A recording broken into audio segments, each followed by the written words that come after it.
बाबा कहने लगे हमें यकीन नहीं होता कि हमारे नाम की माला जप रही है, हो सकता है किसी और के नाम की माला को जप रही हो, जाओ परीक्षा लेकर के आओ। तो आज सप्तऋषि मंडल उस कन्या की परीक्षा लेने गया। कहां? पर्वत की कंदराओं में बैठ करके पार्वती ओम नमः शिवाय, ओम नमः शिवाय जाप कर रही थी। पहुंच गए महात्मा, कहने लगे बिटिया काहे को अपने बदन को कोमिलाए दे रही हो, धूप में तपस्या कर करके, फूल जैसी कन्या हो तुम, अपने आप को क्यों बेकार किए ले रही हो। पार्वती कहने लगी तुम्हें क्या लेना देना, हम चाहे कुछ भी करें। सप्तऋषि कहने लगे कि अगर तू जिस नाम को ले रही है और वो तेरे सामने आ गया ना तो समझ ले बीमार पड़ जाएगी, कभी सही नहीं हो पाएगी तू। पार्वती कहने लगी किसकी बात कर रहे हो। सप्तऋषि कहने लगे हमने अपनी आंखों से देखा है, मरघट का रहने वाला है, अंग भभूति रमाने वाला है, जटाधारी है, अमंगल वेशधारी है, और तू फूल जैसी कन्या क्यों अपनी जिंदगी को खराब कर रही है। पार्वती कहने लगी ऐसे ना बोलो उन्हें। सप्तऋषि कहने लगे अगर तुम चाहो तो हम उससे भी सुंदर लड़का देख करके तुम्हारी शादी करा देंगे, अच्छा रहेगा। तो पार्वती कहने लगी सुनो बाबा, मेरी अटल प्रतिज्ञा है, गोविंदा मेरी अटल प्रतिज्ञा क्या है सुनो। पार्वती ने दो टूक में जवाब दे दिया, तुम चाहे कुछ भी कर लो लेकिन मैं शादी करूंगी तो शंकर भगवान के साथ ही करूंगी। तो क्या बोली पार्वती सुनो बाबा जी। हो मेरे सपनों में शंकर जी, मेरे भोले जी सपनों में आने लगे, मेरे ख्वाबों में बाबा जी आने लगे।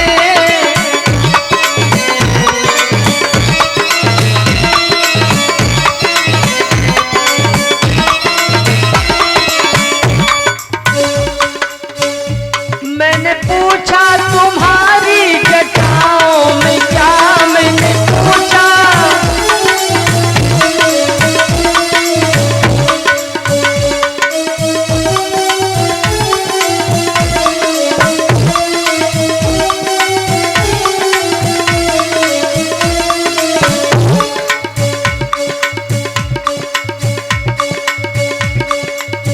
हो, मैंने पूछा तुम्हारी जटाओं में क्या, मैंने पूछा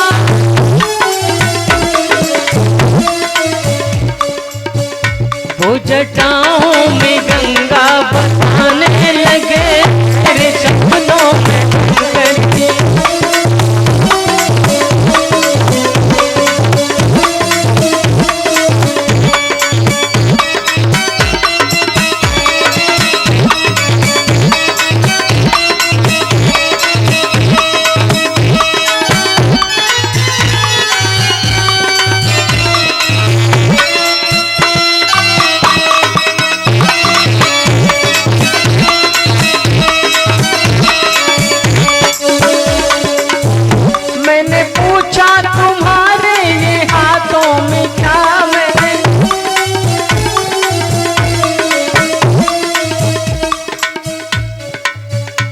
पार्वती कह रही है वो तो डम डम डमरू,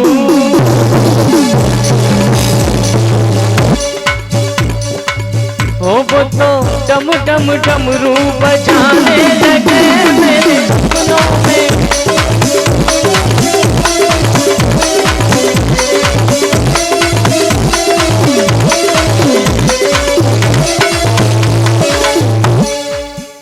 पार्वती ने खुले शब्दों में कह दिया, सुन लिया ना कान खोल के।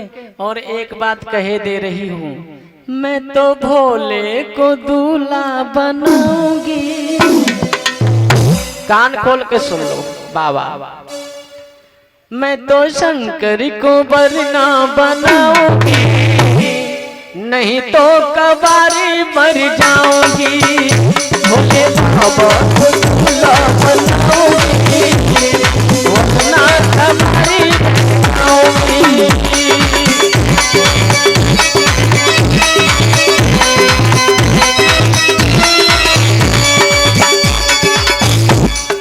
पर्वत पे मैं रम जाऊंगी, उनकी दुल्हन बन जाऊंगी।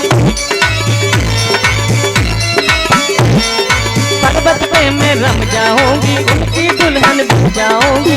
साथ में उनका निभाऊंगी।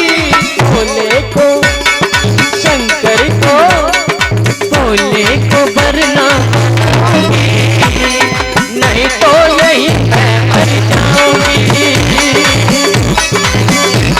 जय हो।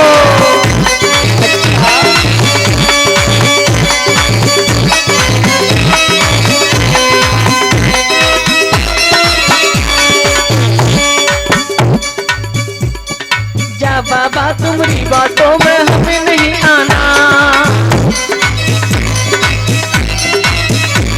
अरे जाओ बाबा तुम्हारी बात में हमें नहीं आना।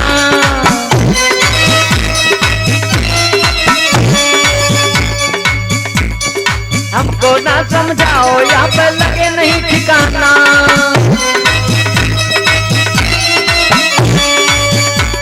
ओ उनकी दुल्हन बन जाऊंगी, उनकी जोकर बन जाऊंगी।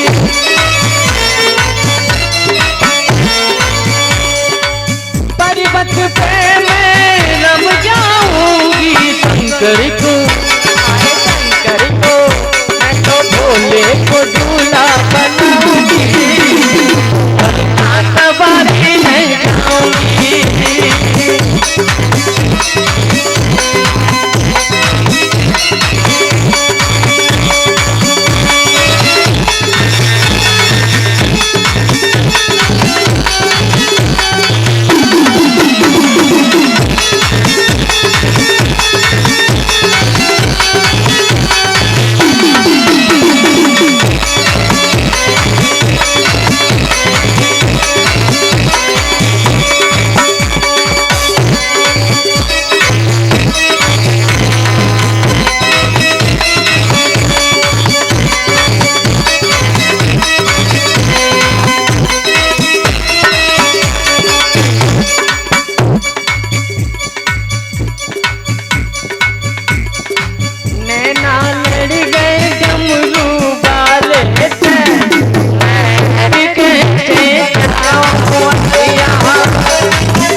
शंकर भगवान की।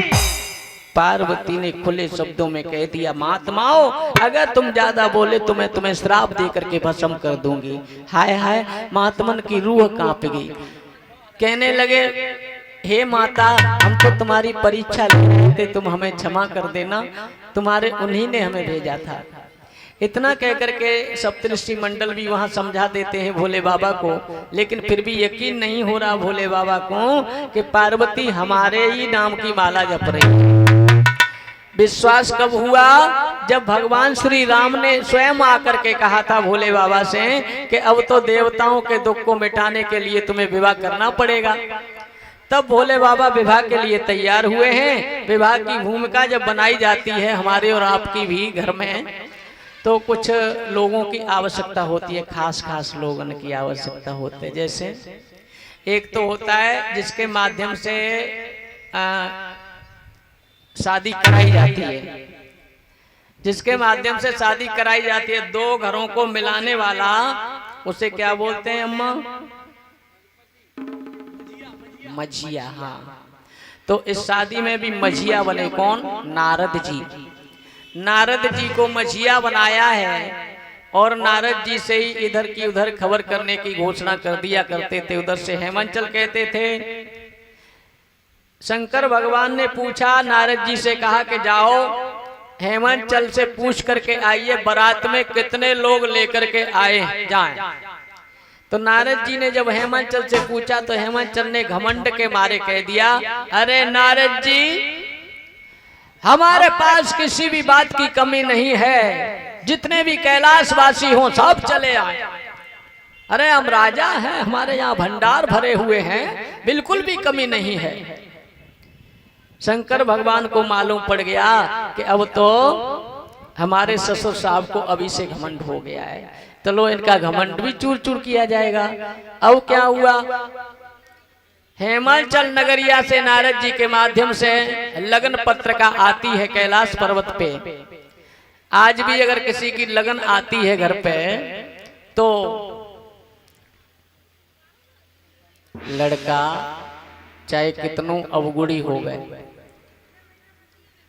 लेकिन जिस दिन उसके यहाँ लगन चढ़ाई जाती है उस दिन माताएं बहनें अपने गीत से उसे बड़ा चढ़ा करके कहाँ पहुंचा देती हैं? एक गीत गाती हैं। कौन सा? लड़का चाहे कितनों खुरापाती होवे, सारे अवगुड़वा के अंदर भरे हों और किसी भी तरह से शादी हो रही हो और लगन घर पे आवे तो ये माताएं बहनें उसे क्या बना डालती है? किसकी उपमा देती हैं? रघुनंदन फूले न समाय लगुन आई है।